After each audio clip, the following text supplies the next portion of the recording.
Every July, runners gather from across the country to run the last annual Vol State 500K. The 314-mile race takes runners through Missouri, Kentucky, Tennessee, Alabama, and Georgia. Vol State is the creation of Lazarus Lake, who has created many other horrible ideas, like the Barkley Marathons. I flew to Tennessee for my vacation without a car and had no idea what to expect. I had no crew and no aid stations. I would need to carry everything on my back that I might need in those 314 miles. The adventure begins by loading onto a ferry in Kentucky. After a short trip across the Mississippi River, runners get off the ferry just long enough for their feet to touch the lovely state of Mississippi. Race director Lazarus Lake lights a cigarette to signal the beginning of the race, and then runners get right back on the ferry to go back to Tennessee. Since there are no aid stations, runners get food and fluid wherever they can. Sometimes they stop at gas stations, and sometimes they have the luxury of fast food. Okay, right now is a pretty important moment in the history of my Vol State race. Right now, I am at Taco Bell. By the evening of the first day, runners were already feeling the effects of Tennessee's intense heat and humidity. How are you? Great, how are you?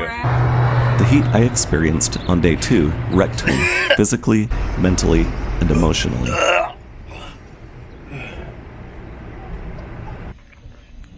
On night 2, I met up with my friends Jeff and Carol Manwaring and ended up staying with them for the rest of the race.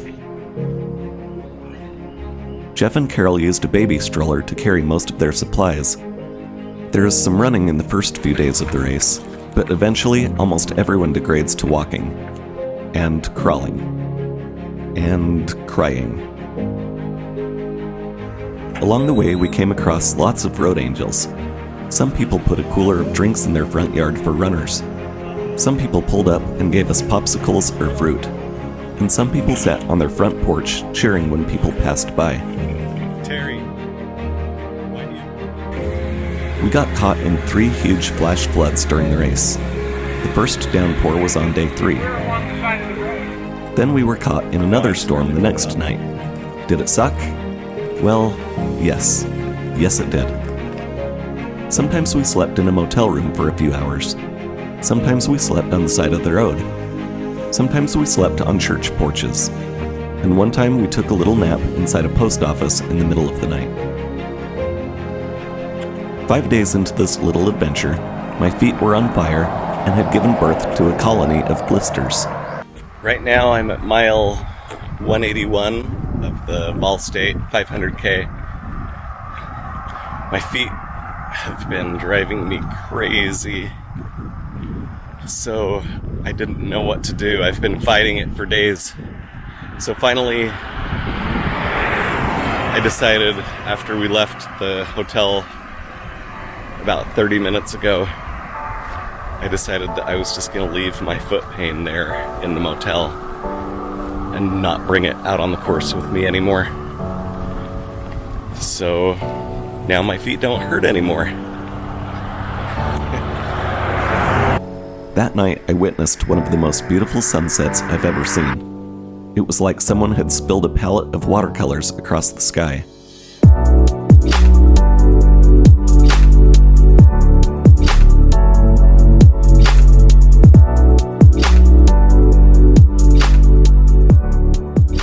Early the next morning, we stopped at a gas station and ordered some sandwiches. Our legs hurt too bad to stand and wait for them to make the sandwiches, so we just laid on the floor. We were stone cold drunk on sleep deprivation. On day 6, we survived another huge rainstorm. That was followed by a few days of basically just sweating and slogging. It wasn't pretty, but we kept making forward progress. We're somewhere around middle of nowhere, Tennessee. And right now we're watching planes, trains, and automobiles. Finally, after 8 days, we made it to the Blue Bridge. Runners are always excited to see the bridge because it means they have less than half a marathon to go. we made the final climb up Sand Mountain. Then, at mile 313, with 1 mile left to go, we received the biggest pounding of rain yet. It is just pouring rain. It's dumping. Finally, after 8 days and 6 hours, we made it to the finish line at the rock. It's tradition to kiss that rock. After 314 miles, I was so happy to see the rock that I could have French kissed it.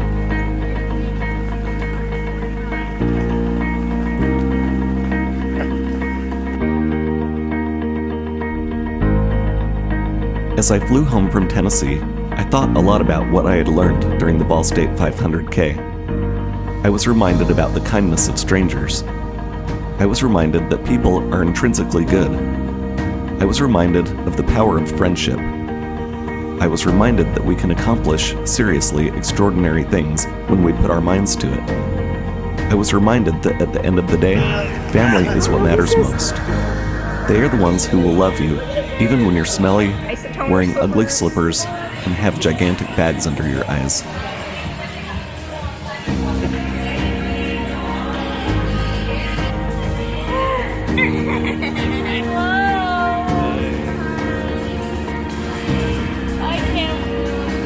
Not very good. The person who stood at the start line of Ball State wasn't the same person who stood at the finish line of Ball State. Those 314 miles introduced me to a part of myself I had never known, and I will never be the same.